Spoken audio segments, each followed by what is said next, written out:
Hello दोस्तों, कैसे आप सब। उम्मीद करता हूँ खैरियत से होंगे। मैं एम अली आप सभी का Haidari study point YouTube channel पे खैर मकदम करता हूँ।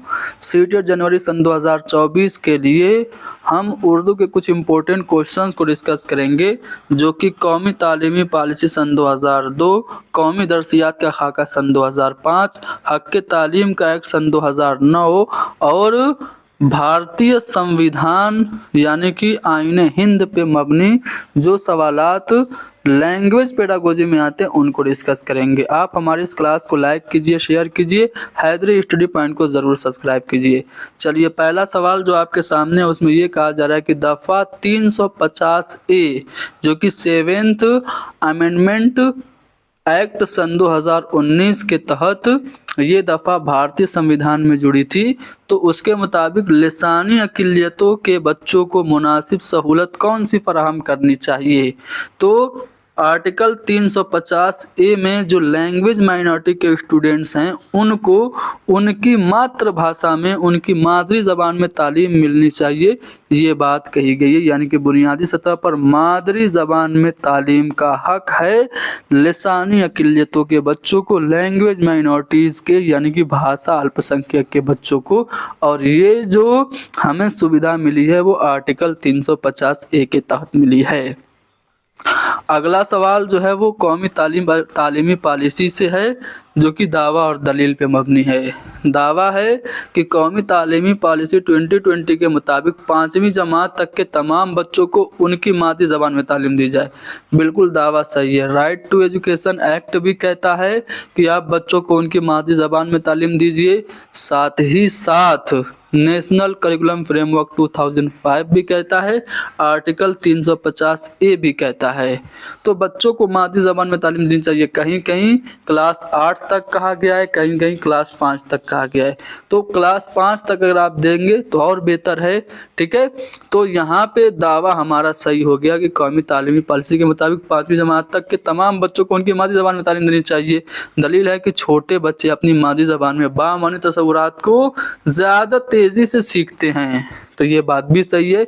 जब बच्चों की मातृभाषा में कोई भी संप्रत्यय उनको सामने रखेंगे, उनके सामने रखेंगे तो वो आसानी से सीख लेंगे, क्योंकि इंग्लिश में और मातृभाषा में यही फ़र्क है कि इंग्लिश में कोई कंसेप्ट रहेगा तो पहले आप उसको अपनी ज़बान में समझेंगे, फिर उस कंसेप्ट को समझेंगे।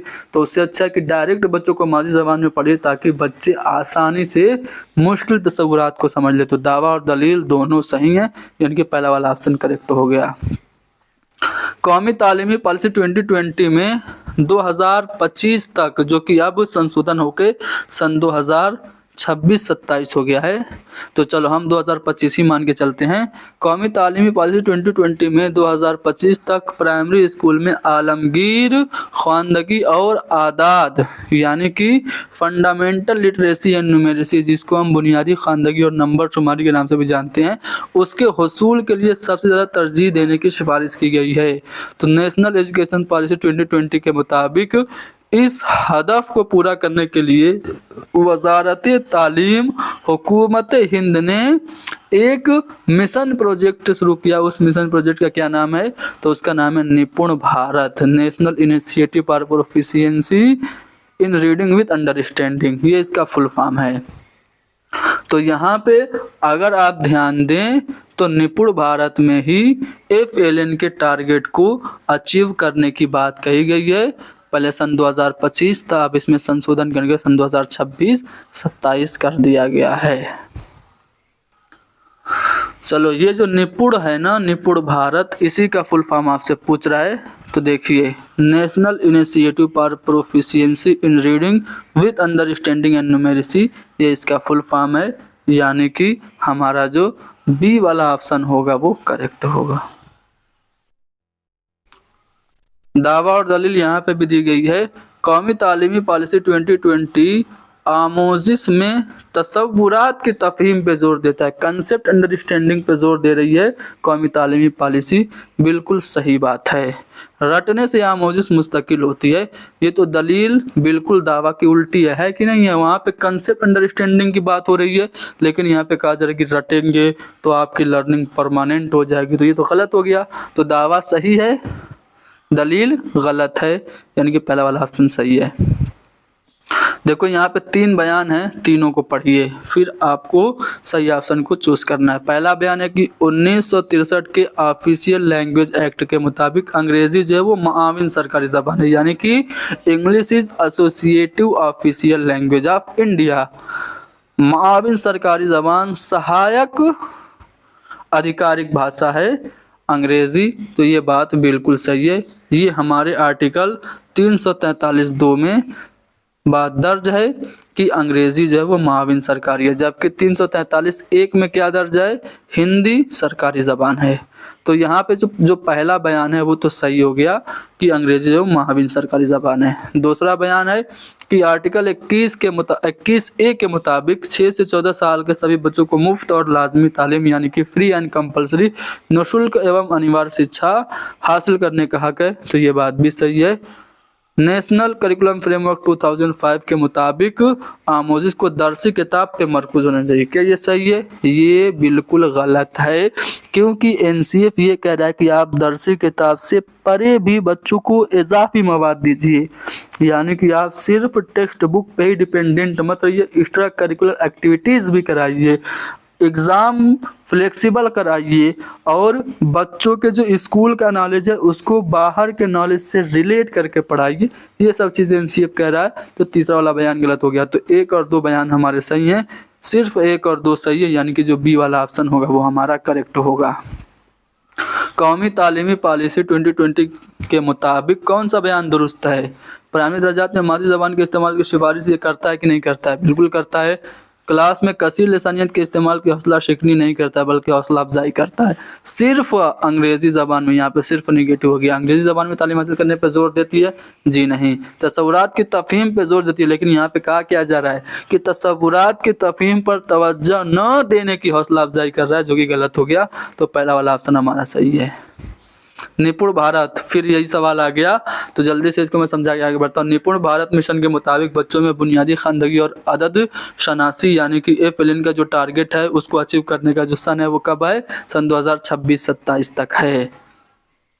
कौमी तालीमी पॉलिसी कोरियाई, जापानी, थाई, फ्रांसीसी और जर्मन और स्पेनी और पुर्तगीज़, ये सभी जो ज़बानें हैं उसको कैसे पढ़ाने की बात कर रहा है? तो एक्स्ट्रा लैंग्वेज के तौर पे, यानी इजाफी ज़बान के तौर पे। अगला सवाल कि नई तालीमी पॉलिसी 2020 के मुताबिक कौन सा बयान दुरुस्त है? तो जो बच्चा 3 ज़बानें सीखे उनमें कम से कम 2 ज़बानें मुकामी ज़बान यानी कि रीजनल लैंग्वेज हो, ये बात सही है। या फिर जो बच्चा 3 ज़बानें सीखता है उनमें एक हिंदुस्तान की क्लासिकल लैंग्वेज हो, या फिर जो बच्चा 3 ज़बानें सीखता है उनमें एक गैर मुल्की ज़बान हो, या फिर जो बच्चा 3 ज़बानें सीख रहा है उनमें से एक हिंदुस्तानी ज़बान हो। तो चारों बयानात को अगर ध्यान से देखें तो पहला वाला बयान सही है कि अगर आप 3 लैंग्वेज सीख रहे हैं तो कम से कम 2 रीजनल लैंग्वेज हो। ये नई कौमी तालीमी पॉलिसी में ये बात कही गई है। लिसानी अकिलतों के बच्चों को उनकी मादरी ज़बान में तालीम देनी चाहिए, ये बात आईन हिंद के किस दफ़ा में लिखी गई है? तो अभी मैंने पहला ही सवाल कराया था, आर्टिकल 350(a) में ये बात कही गई है। कौमी तालीमी पॉलिसी के मुताबिक कौन सा उसूल तालीम का बुनियादी उसूल नहीं है? देखो, ग्रेड 3 तक FLN के टारगेट को अचीव करना ये NEP में कहा गया है। साइंस और आर्ट को मिला के पढ़ना, ये भी कहा गया। इम्तिहानात के पढ़ने और हिफ्ज करने के बजाय तसव्वुराती समझबूझ पर जोर देने की बात भी कही गई है, यानी कि आप इम्तिहान के लिए और रटने के लिए मत पढ़िए बल्कि कंसेप्ट अंडरस्टैंडिंग पे जोर दीजिए, ये भी बात कही गई है। मुसलसल जांच के लिए बुनियादी अमल के तौर पर तकमीली जांच करना, यानी कि समेटिव असेसमेंट, योगात्मक मूल्यांकन की बात नहीं कर रहा है कौमी तालीमी पॉलिसी, बल्कि ये तश्कीली जांच यानी कि फॉर्मेटिव असेसमेंट की बात कर रहा है। तो जो हमारा नेगेटिव पॉइंट बन रहा है चौथा वाला बन रहा है, जो कि हमारा जवाब हो गया। कौन कौमी तालीमी पॉलिसी 2020 के मुताबिक तालीम की रहनुमाई करने वाले बुनियादी उसूलों में से नहीं है? तो देखो, सेम सवाल रिपीट हो गया है, तो चौथा वाला ऑप्शन हमारा यहाँ पे सही था। चलो, हिंदुस्तान में ज़बान से मुताल्लिक पॉलिसी को हम क्या कहते हैं? 3 लैंग्वेज फार्मूला से लिसानी फार्मूला कहते हैं। चलो, यहाँ पे 4 स्टेटमेंट दिए गए हैं, बताना है कौन सा सही है। हिंदी हिंदुस्तान की कौमी ज़बान है? क्या है? जी नहीं। हिंदी हिंदुस्तान की सरकारी ज़बान तो है, कौमी ज़बान नेशनल लैंग्वेज नहीं है। हिंदी हिंदुस्तान की सरकारी ज़बान है, बी वाला सही है। अंग्रेज़ी हिंदुस्तान की सरकारी ज़बान नहीं है, अंग्रेज़ी हिंदुस्तान की मुआविन सरकारी ज़बान एसोसिएट ऑफिशियल लैंग्वेज है। तो बी और डी हमारा सही होगा। न्यू एजुकेशन पॉलिसी क्या सिफारिश कर रहा है? बच्चों को प्राइमरी दर्जात में उनकी मादरी ज़बान में तालीम दीजिए, ये सिफारिश कर रहा है। कौमी तालीमी पॉलिसी किस पे जोर देती है? तो कसीर लिसानी तालीम पे जोर देती है, ठीक है। सख्त निसाब पे नहीं, मजमूई जांच पे नहीं, इम्तिहान पे नहीं, बल्कि मल्टीलिंगुअलिज्म पे जोर देती है, क्योंकि multilingualism is a resource for a classroom. आईने हिंद के आर्टिकल 343 एक में हिंदी को कौन सी ज़बान? सरकारी ज़बान। और अंग्रेजी को कौन सी ज़बान? माविन सरकारी ज़बान का दर्जा दिया गया है। तो सरकारी और माविन सरकारी, जो बी वाला ऑप्शन होगा वो सही हो जाएगा। सेकेंडरी स्टेज की उम्र, कौमी तालीमी पॉलिसी 2020 के मुताबिक सेकेंडरी स्टेज की जो उम्र है वो 14 से 18 साल की उम्र है। अगला सवाल है कि कौमी दर्सियात का खाका सन 2005 के मुताबिक अंग्रेजी पढ़ाने का मकसद क्या है? कसीर लिसानियात को बढ़ाना। NCF 2005 के मुताबिक जो टीचर होता है वो उसका रोल क्या होता है? फैसिलेटर का होता है। कौमी दर्सियात का खाका सन 2005 के मुताबिक मिंदरजा झेल में से कौन सा एक मकसद ज़बान सिखाने का नहीं है? देखो, स्कूल की तालीम को बच्चों को रोज़मर्रा के तजर्बात से जोड़ना, ये NCF का मकसद है। दरसी किताब के अलावा इजाफी मवाद फराहम करना, ये भी है। मादरी ज़बान में दर्स व तदरीस की हौसला शिकनी करना, ये नहीं कह रहा है NCF। NCF कह रहा है एग्ज़ाम फ्लेक्सिबल हो, लेकिन मादरी ज़बान में भी पढ़ाइए, हौसला शिकनी मत करिए मादरी ज़बान की। तो तीसरा वाला ऑप्शन हमारा सही हो गया। हक़ तालीम एक्ट यानी कि राइट टू एजुकेशन एक्ट के बारे में कौन सा स्टेटमेंट करेक्ट नहीं है? जिस्मानी सज़ा पर पाबंदी लगाना, सही बात है। NCF कह रहा है कि आप सज़ा नहीं दे सकते बच्चों को। मादरी ज़बान में तालीम पर जोर दे रहा, ये क्लास 8 तक बच्चों को मादरी ज़बान में पढ़ाई, ये भी NCF कह रहा है। कोई बच्चा फेल नहीं होगा, नहीं उसका खारिजा किया जाएगा, ये बात भी सही है। लेकिन रेशियो जो है वो टीचर और स्टूडेंट का वो 1:30 प्राइमरी लेवल पे और 1:35 जूनियर लेवल पे है, 1:50 नहीं है। तो अलिफ, बे और जीम ये तीनों तो सही हैं, दाल वाला गलत है। चूंकि निगेटिव पूछ रहा है तो दाल वाला ऑप्शन हमारा जवाब होगा। कौमी तालीमी पॉलिसी 2020 के मुताबिक कौन दुरुस्त नहीं है? स्कूली तालीम की इब्तदाई वर्षों में घर की ज़बान या मादरी ज़बान का मुतालिया, स्कूल के सानवी मराहल में क्लासिकल ज़बान का मुतालिया, स्कूल के तालीम के सानवी मराहल में मुल्की ज़बानों का यानी गैर मुल्की ज़बानों का मुतालिया, या फिर स्कूल के इब्तदाई अय्याम से अंग्रेज़ी बतौर ज़रिया तालीम। तो यहाँ पे अंग्रेज़ी को बतौर ज़रिया तालीम पढ़ाने की बात ये NEP नहीं कह रही है। NEP कह रही है कि बच्चों को इब्तदाई वर्षों में घर की ज़बान में पढ़ाइए, सेकेंडरी लेवल पे क्लासिकल लैंग्वेज पढ़ाइए, सेकेंडरी लेवल पे फॉरेन लैंग्वेज पढ़ाइए, लेकिन स्कूल के इब्तदाई अय्याम से ही अंग्रेज़ी पढ़ाइए, ये NEP नहीं कह रही है। तो हमने कुछ अहम सवालात जो कि कौमी तालीमी policy, right to education act और साथ ही साथ नेशनल करिकुलम फ्रेमवर्क 2005 और जो भारतीय संविधान से उर्दू पेडागोजी में क्वेश्चंस आते हैं उनको डिस्कस किया। उम्मीद है कि ये क्लास आपके लिए फ़ायदेमंद रही होगी। छोटी सी थी लेकिन अच्छी क्लास थी। और भी कुछ इंपॉर्टेंट पॉइंट्स और टॉपिक जो कि अक्सर एग्ज़ाम में पूछे जाते हैं, कोशिश करूँगा एक और दो वीडियो में आप लोगों को प्रोवाइड करा दूँ। चलिए ख़त्म करते हैं, मिलते हैं इंशाल्लाह अगली क्लास में। Thank you very much.